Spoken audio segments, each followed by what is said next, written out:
साथियों नमस्कार, मेरे चैनल श्रेष्ठ धर्म गंगा में आपका स्वागत है। आप सभी को महापर्व छठ की हार्दिक शुभकामनाएं। साथियों, आस्था का महापर्व छठ बहुत जल्दी शुरू होने जा रहा है। छठ का त्योहार कार्तिक माह के शुक्ल पक्ष की चतुर्थी तिथि पर नहाय खाए से शुरू होती है। पंचमी को खरना, षष्ठी को डूबते सूर्य को अर्घ और सप्तमी को उगते सूर्य को जल अर्पित कर व्रत को पूरा किया जाता है।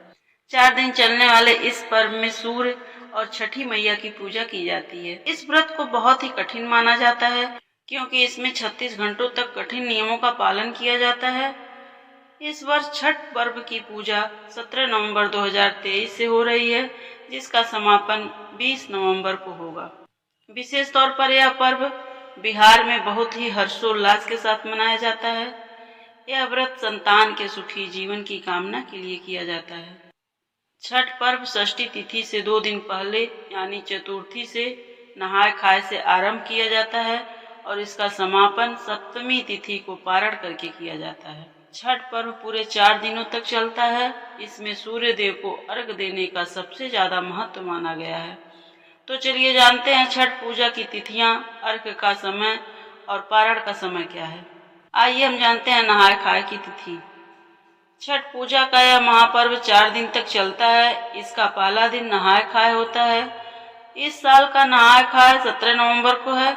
इस दिन सूर्योदय 6:45 पर होगा, वहीं सूर्यास्त शाम 5:27 पर होगा। आज के दिन व्रत धारण करने वाले लोग नदी में स्नान के बाद नए वस्त्र धारण कर भोजन ग्रहण करते हैं। इस दिन व्रती के भोजन ग्रहण करने के बाद ही घर के बाकी सदस्य भोजन ग्रहण करते हैं। आइए हम जानते हैं खरना की तिथि क्या है। खरना छठ पूजा का दूसरा दिन होता है। इस वर्ष खरना 18 नवंबर को है।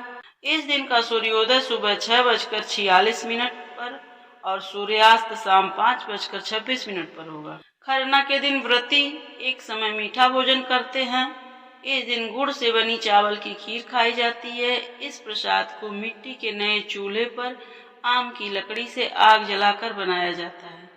इस प्रसाद को खाने के बाद व्रत शुरू किया जाता है। इस दिन नमक नहीं खाया जाता। आइए हम जानते हैं संध्या अर्घ का समय क्या है। छठ पूजा पर सबसे महत्वपूर्ण दिन तीसरा होता है।